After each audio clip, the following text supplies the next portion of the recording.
Hello everyone, स्वागत है आप सभी का। आज की चर्चा का विषय है सामाजिक परिवर्तन के सिद्धांत। आज हम आपको बताएंगे कि सामाजिक परिवर्तन के कौन कौन से सिद्धांत हैं और एग्ज़ाम में जो क्वेश्चन पूछे जाते हैं वो किस तरीके के होते हैं इस टॉपिक से रिलेटेड। ठीक है, उससे पहले ये बता दें कि समाज में सामाजिक परिवर्तन किन कारणों से तथा किन नियमों के अंतर्गत होता है, उसकी गति क्या होती है, उसकी दिशा क्या होती है। ठीक है, इस प्रश्न को लेकर प्राचीन समय से ही विद्वान अपने अपने विचार देते रहे हैं, मत व्यक्त करते रहे हैं।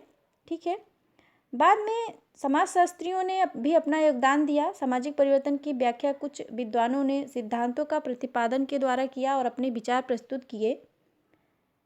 उनका विश्वास है कि समाज में परिवर्तन इन्हीं नियमों एवं सिद्धांतों के अनुसार होता है। सामाजिक परिवर्तन को स्पष्ट करने के लिए जितने भी सिद्धांत अभी तक दिए गए हैं, हम उन्हें प्रमुख रूप से दो भागों में बांट सकते हैं।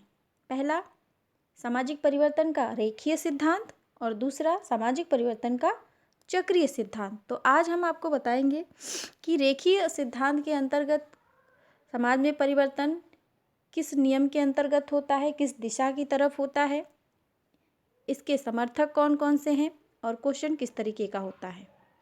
ठीक है, तो सबसे पहले सामाजिक परिवर्तन का रेखीय सिद्धांत। सामाजिक परिवर्तन के जितने भी रेखीय सिद्धांतकार हैं वो उद्विकासवादियों से प्रभावित हैं और इनका मानना है कि समाज में जो परिवर्तन हो रहा है वो सदैव एक सीधी रेखा की भांति होता है, एक सदैव सीधी रेखा की बात होता है।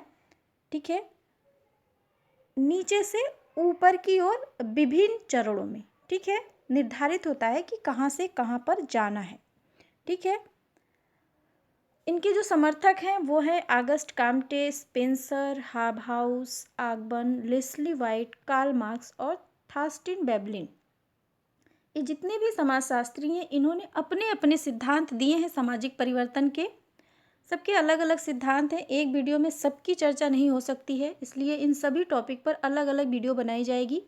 ठीक है, लेकिन ये जो ग्रुप है, ये जो समूह है, इसको आपको तैयार करना पड़ेगा क्योंकि जो क्वेश्चन पूछा जाता है वो इसी तरीके से है कि निम्नलिखित जो समूह है कौन सा रेखीय का है और कौन सा चक्रीय का है। बहुत इंपॉर्टेंट क्वेश्चन है और लगभग हर बार एग्जाम में पूछा गया है। पीजीटी के, बीए फर्स्ट ईयर के या समाजशास्त्र से रिलेटेड जितने भी एग्ज़ाम होते हैं ऑब्जेक्टिव टाइप के, सब में इस तरह के क्वेश्चन पूछा जाता है। तो या तो आप इसे याद करिए या तो इसे रट लीजिए। ठीक है, बहुत इंपॉर्टेंट है।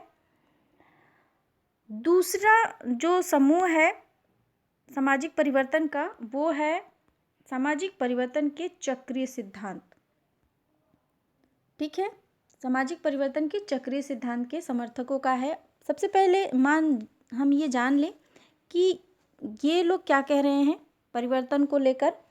तो चक्रीय सिद्धांत के जितने भी समर्थक हैं इनका मत है कि समाज में परिवर्तन एक चक्र की भांति चलता है, एक चक्र की तरह बदलता है। यानी हम जहाँ से आरंभ किए हैं फिर वापस से घूम फिर कर वहीं पे आना है, हमको यहीं पे लौट के आना है। ठीक है, इस प्रकार जो चक्रीय सिद्धांतकार हैं सामाजिक परिवर्तन को जीवन चक्र की तरह स्वीकार करते हैं। यानी कि जैसे एक व्यक्ति का जन्म होता है, फिर वो युवा होता है, फिर वृद्ध होता है, फिर उसकी मृत्यु हो जाती है और फिर वो फिर से जन्म लेता है। तो एक चक्र की तरह से ही समाज में भी परिवर्तन होता है, हम जहाँ से चलते हैं वापस वहीं पे लौट के आते हैं। इनके जो समर्थक हैं पेरेटो हैं, स्पेंगलर है, सोरोकिन है, टाइनबी है। ठीक है, इन लोगों ने भी सामाजिक परिवर्तन के अपने सिद्धांतों में अलग अलग विचार प्रस्तुत किए हैं। ठीक है, और इन पर भी वीडियो बनाई जाएगी। जितने भी इनके सिद्धांत हैं परिवर्तन के, सब पे मैं अलग अलग वीडियो बनाऊंगी, तो आप इसे ध्यान से देखिए। और अगर वीडियो समझ में आया है तो लाइक करिए, शेयर करिए, सब्सक्राइब करिए। Thank you.